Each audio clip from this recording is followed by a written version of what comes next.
ವೀಕ್ಷಕರೇ, ನಮ್ಮ ಚಳ್ಳಕೆರೆ ಟಿವಿಗೆ ಸ್ವಾಗತ. ಇಂದಿನ ಪ್ರಮುಖ ಸುದ್ದಿ.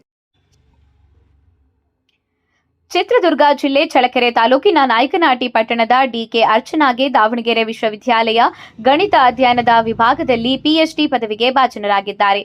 ದಾವಣಗೆರೆ ವಿಶ್ವವಿದ್ಯಾಲಯದ ಗಣಿತಶಾಸ್ತ್ರದ ವಿಭಾಗದಲ್ಲಿ ಪ್ರಾಧ್ಯಾಪಕರಾದ ಡಾಕ್ಟರ್ ಡಿಜಿ ಪ್ರಕಾಶ್ ಅವರ ಮಾರ್ಗದರ್ಶನದಲ್ಲಿ ಫ್ರಾಕ್ಷನಲ್ ಕ್ಯಾಲ್ಕುಲಸ್ ಹಾಗೂ ಫ್ರಾಕ್ಷನಲ್ ಡಿಫರೆನ್ಷಿಯಲ್ ಈಕ್ವೇಷನ್ಸ್ ವಿಷಯದಲ್ಲಿ ಸಂಶೋಧನೆ ನಡೆಸಿ ಗಣಿತಶಾಸ್ತ್ರ ವಿಭಾಗದಲ್ಲಿ ಡಾಕ್ಟರೇಟ್ ಪದವಿಯನ್ನ ಪಡೆದಿದ್ದಾರೆ. ಅರ್ಚನಾ ಡಿಕೆ ಅವರು ರೈತರಾದ ಚನ್ನಕೇಶವ ಡಿಕೆ ಹಾಗೂ ಅಂಗನವಾಡಿ ಸಹಾಯಕಿಯಾಗಿರುವ ರೇಣುಕಮ್ಮ ಕೆಟಿ ಅವರ ಪುತ್ರಿಯಾಗಿದ್ದು, ತಮ್ಮ ಸಾಧನೆಯನ್ನ ತಂದೆ ತಾಯಿಯ ತ್ಯಾಗ, ಪ್ರೋತ್ಸಾಹ ಮತ್ತು ಕುಟುಂಬದ ಬೆಂಬಲಕ್ಕೆ ಅರ್ಪಿಸಿದ್ದಾರೆ.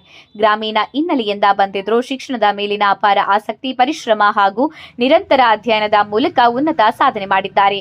ಸಂಶೋಧನಾ ಅವಧಿಯಲ್ಲಿ ಫ್ರಾಕ್ಷನಲ್ ಕ್ಯಾಲ್ಕುಲಸ್ ಹಾಗೂ ಫ್ರಾಕ್ಷನಲ್ ಡಿಫರೆನ್ಷಿಯಲ್ ಈಕ್ವೇಷನ್ಸ್ ಕ್ಷೇತ್ರದಲ್ಲಿ ಮಹತ್ವದ ಅಧ್ಯಯನಗಳನ್ನು ಕೈಗೊಂಡಿದ್ದು, ಅವರ ಸಾಧನೆಗೆ ಕುಟುಂಬಸ್ಥರು, ಸ್ನೇಹಿತರು ಹಾಗೂ ಗಣ್ಯರು ಅಭಿನಂದನೆ ಸಲ್ಲಿಸಿದ್ದಾರೆ.